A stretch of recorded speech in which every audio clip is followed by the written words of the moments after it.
MindSnacks, the podcast. 180 ways to see your world differently. Where science, psychology, and spirit stop arguing and start agreeing. No lectures, no preaching. Just one small idea at a time and the space to make it your own. Press play and let's see it differently. Welcome, everyone, to Episode 7 of the MindSnacks series. I'm your host, and I'm here, as always, with our resident expert. Hey there. Really glad to be here for this one. Yeah, me too. So for anybody who's just joining us, or maybe just stepping into the series right now, we have been on, quite a journey over the last few weeks. That is an understatement. Right. I mean, Episode 5 was this deep inward look at the force of love. And then Episode 6 took us out into this almost cosmic territory, talking about how our perceptions literally shape reality. Yeah, we got pretty philosophical there. You really did. But today we are deliberately pulling things right back down to earth, like boots on the ground. This is our practical episode. Definitely. We're looking at the raw mechanics of everyday communication. Because, and this is the painful irony, we spend our entire lives talking right, typing, texting, broadcasting our thoughts. But we so often just walk around feeling completely unheard. Unheard or entirely misunderstood. Exactly. Or, we treat a natural lull in a conversation like this glitch in the matrix that has to be patched immediately, like we're terrified of the silence. It's kind of the defining paradox of the modern era, honestly. I mean, we have more channels to share information than ever before in human history, but the actual medium through which real connection travels is still so incredibly fragile. Yeah, fragile is the perfect word. And that fragile medium is exactly what we're looking at today. The 3 pillars of every single conversation you will ever have. Listening, speaking, and silence. Right, because all the theory in the world doesn't matter if we can't figure out how to stop talking past each other. Right. And our mission today is to give you, the listener, something completely usable, like something you can literally use on your very next phone call or that big meeting you have tomorrow. So let's just jump right into the first pillar, listening. Let's do it. Okay, so we all, quote unquote, know we should be better listeners. I mean, it sounds like the most basic advice ever. Oh, totally. The classic, just listen better. Right. But most of us treat listening like waiting in line at a deli. I love that analogy. It's so true, though. You're just holding your ticket, standing there, mentally rehearsing your order while the person in front of you is still talking. Yeah, you're physically present, but your cognitive focus is entirely on your own impending performance. Exactly. And in MindSnacks number 68, which is titled Truly Heard, the doorway into this idea is that famous observation from Stephen R. Covey. That most people don't listen to understand, they listen to reply. Yes, that's the one. But the real centerpiece of that entry is the definition of active listening. It's framed as this simple but really profound act of being fully present, tuning into the feelings, not just the words. Which is, it's a beautiful ideal. But we really have to look at the hard science of why that is so incredibly difficult to actually execute. Because it is hard, Yeah. physically hard. It literally is. There is a biological bottleneck in your brain's listening machinery. So when you're standing in that conversational deli line, right, and you're formulating your next brilliant point. Right, getting my rebuttal ready. Exactly. You are utilizing a region in the left hemisphere of your brain called Broca's area. That's your speech production center. Okay, Broca's area. Got it. But the hardware that's required to actually absorb and decode what the other person is saying, the speech comprehension part, that happens in a totally different region called Wernicke's area. Wait, really? They're completely separate? Completely physically distinct cognitive circuits. Yeah. And your brain has a finite amount of processing power. So you biologically cannot run Broca's area at max capacity to build your argument and simultaneously run Wernicke's area to fully comprehend someone's complex emotional state. Wow. So doing both it's literally neurologically impossible. Doing both well simultaneously is impossible, yes. It's too taxing. So when I'm plotting my comeback while you're talking, I am physically shutting down my capacity to hear you. You are. Your comprehension circuitry is basically dimming because your production circuitry is hoarding all the power. Man, the relational cost of that dimming has to be enormous. It is. It really is. This reminds me of John Gottman's research on couples. He's been doing this for decades, and he identified this foundational unit of human interaction. He calls it the bid for connection. Oh, yeah, the bids. Those are fascinating. They are. And the thing is, a bid isn't usually some grand cinematic gesture. It's more like essentially pinging a server to see if the network is still live. Right, it can be incredibly subtle. Super subtle. It could just be a heavy sigh across the living room. Or someone just saying, like, oh, wow, look at that bird outside. Yeah, or mentioning an article they just read. Exactly. And in that micro moment, the other person has a choice. They can turn toward the bid, they can turn away from it, or they can turn against it. And what Gottman found was that couples who actually thrive long-term, the ones with deep intimacy, they turn toward those bids 86% of the time. 86%. Yeah. They're constantly acknowledging the ping. Because turning toward a bid proves that real listening isn't just data gathering. Like, you aren't just logging the factual existence of the bird outside. Right. Nobody cares about the bird. Exactly. It's an act of validation. Yeah. When you turn toward someone, you're sending this signal straight to their nervous system that they are seen, that they matter. And when you actually listen like that, when you force Broca's area to quiet down and give the power to Wernicke's area, something amazing happens biologically, right? Oh, the neural coupling, yes. Yeah. This is where the neuroscience starts to sound almost like magic. I love this part. Tell them about the fMRI studies. So, researchers at Princeton found that when a listener is fully, genuinely attuned to a speaker, their brain activity literally begins to synchronize. Literally syncs up. Yeah. If the speaker's describing an emotional memory, the emotional centers in the listener's brain start lighting up in the exact same pattern, just milliseconds behind. That is wild. Their firing patterns mirror each other. So being on the same wavelength isn't just a metaphor anymore. It's a verifiable biological state. The listener's brainwaves eventually even start to anticipate and predict what the speaker's brainwaves are going to do.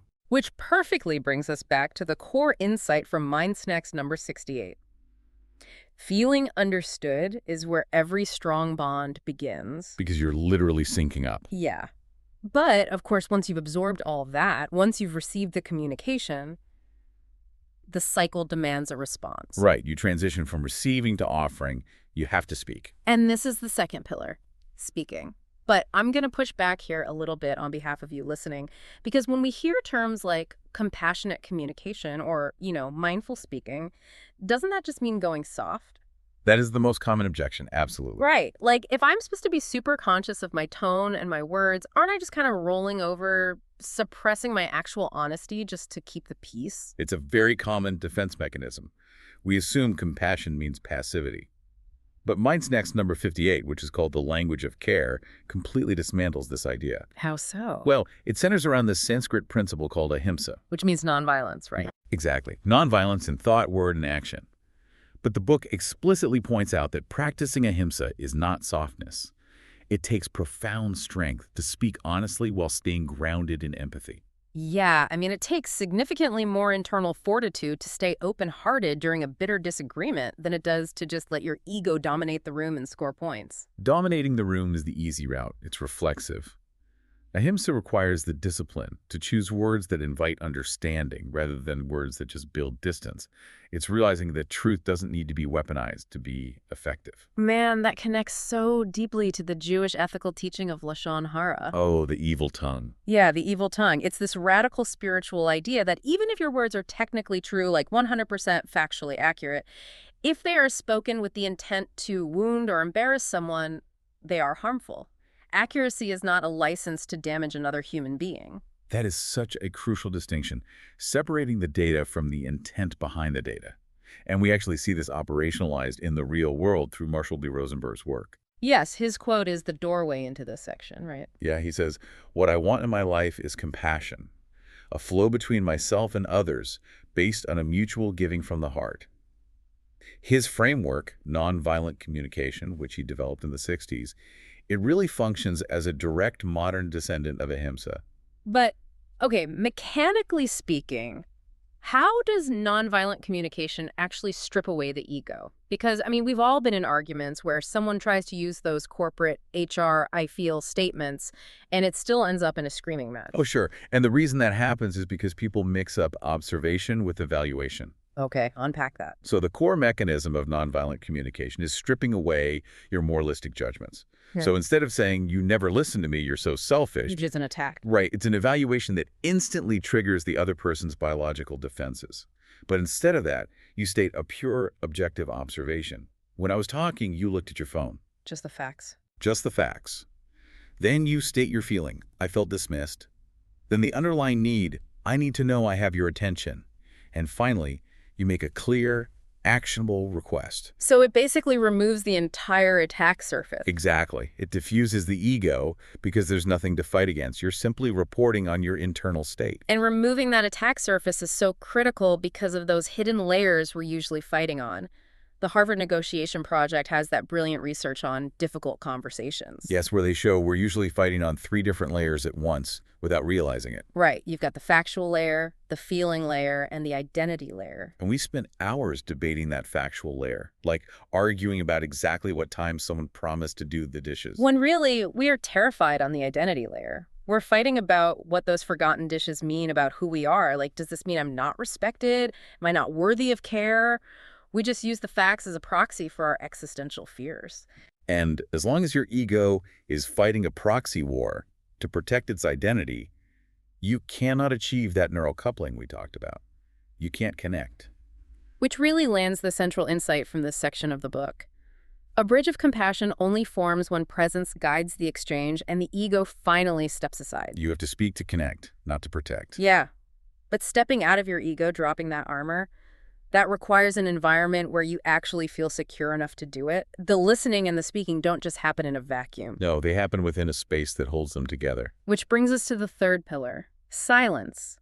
The hardest one for most people. Honestly, yes. Because in an everyday conversation, silence just feels physically awkward. It really does. Like if there's a pause in a meeting or on a date, this low-level panic sets in. Yeah. It feels like a failure of the interaction, like we ran out of material. Why would anyone actually want more of that in their relationships? Because we've been culturally conditioned to view silence as a void. We see it as dead air that has to be filled. But silence is actually incredibly active. Well, in MindSnacks number 104, which is called The Depth of Silence, there's this doorway quote from Cicero. Silence is one of the great arts of conversation. I love that quote. It's beautiful. And the book suggests that silence is actually a mirror. It reveals what we avoid, what we value, and what we already know deep down but are actively trying to talk over. And there's a profound biological reason why looking into that mirror feels so intensely uncomfortable. Tell me. It comes back to polyvagal theory, pioneered by Dr. Stephen Porges. So our autonomic nervous system is constantly, subconsciously scanning our environment for safety or danger. It's a process called neuroception. It's like a background security program running at all times. Continuously. And polyvagal theory maps out a specific biological state called the social engagement mode. Okay. In this state, your heart rate variability increases, your facial muscles relax, and your middle ear actually physically shifts to hear a wider range of human vocal frequencies. Wait, your ear changes. Yes, you are physiologically primed for connection, but this mode only activates when your neuroception registers absolute safety. Meaning the other person's tone, their micro-expressions, their whole physical presence is telling my vagus nerve that I'm not under threat. Exactly. And silence is the ultimate stress test of that security program. Think about it, evolutionarily. Silence in the wild often meant a predator was nearby. Oh, wow. So if we treat a pause in a conversation like a glitch and we rapidly throw words into the gap, we're keeping the interaction safely on the surface.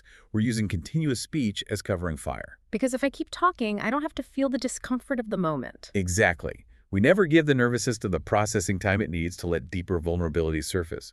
But when someone can simply sit in silence with you, without jumping in to steer the narrative. Without performing or like managing your emotions for you. Right. When they do that, your defenses finally get the signal to stand down. You feel safe enough to be real. It's respect without performance.